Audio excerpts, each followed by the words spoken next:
Hello everyone, it's Thursday. And for once, it actually is Thursday, the day that I'm filming this. In fact, if all goes right, you should see this the day that I actually filmed it. Anyway, so as I mentioned in my school year reflection video, I am currently, or I was at the time that you watched that, preparing to go away for a month and spend a month pretty much on the road, touring essentially the southeastern part of the country. Today, I am in North Carolina, specifically the Raleigh-Durham area. I'm spending my time here, at least my hotel is in Raleigh, but right now, as I'm filming this, I am currently in Durham. One of the things that I wanted to make sure that I saw when I was in North Carolina, specifically Durham, was this thing called the 11'8" bridge, also known as the Can Opener Bridge. This particular bridge has its own YouTube channel dedicated to it, and I'll link it in the card or in the description below, but basically it's known to be essentially what it sounds like. Trucks that are too big to pass underneath it ignore warning signs that say, hey, your truck is too big, and either get stuck or drive completely through it and have their roofs torn off. A couple of years ago, the bridge was actually raised, so it's no longer 11 feet 8 inches tall, it's now 12 feet 4 inches tall. But even though it's been raised, there have still been trucks that have hit the bridge and have gotten stuck and have torn their roofs off. So today, we're gonna go on an adventure, and we're gonna see the 11'8/12'4/ Can Opener Bridge. So let's go. So the bridge by itself is a railroad bridge. The road goes underneath it. And for years they had said that they couldn't raise it because of some sort of sewer system underneath it. But a couple of years ago, as I said, they were able to raise it. So I'm coming up to the train tracks now, and then I'm gonna have to cross the road because it's down that way. You can kind of see it over in that direction.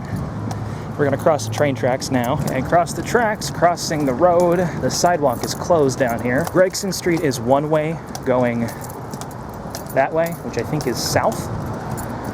So we're coming up to the intersection traffic light with Peabody Street and Gregson Street. It's also known as the Gregson Street Bridge. And there it is behind me.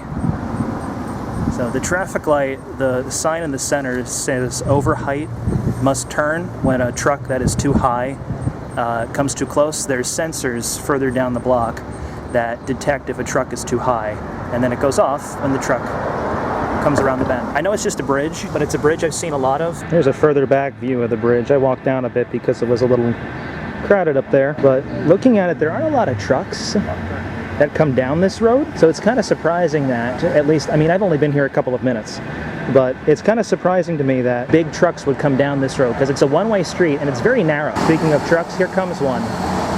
Looks like he's okay. Yep, he clears just fine. He might have been too big to fit when it was still 11'8". Now, somewhere around here are cameras that are like focused on the bridge itself to film if any accidents happen, and I can't seem to find where they are. There were two. There's one mounted on the building across the street, and there's one mounted on this building behind me, but I don't know where they are. Insert to what I had said earlier, I found one of the cameras. This is on the building's, I believe, south side or east side. There's also a signal right here for the railroad, which I didn't realize was here, but okay, I'm gonna walk to the other side of the bridge now. So I'm on the, what I believe is the north side. I'm gonna go on the south side of the bridge. So here's the bridge from the other side. We got a really nice billboard on that building right there. This would make a nice picture if a train were coming and if the light were better. There is a truck here.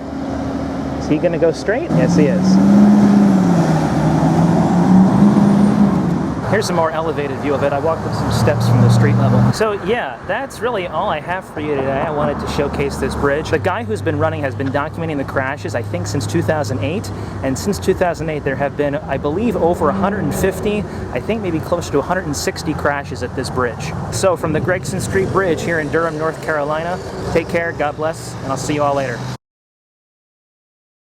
Quick tag here at the end, but here's the underside of the bridge.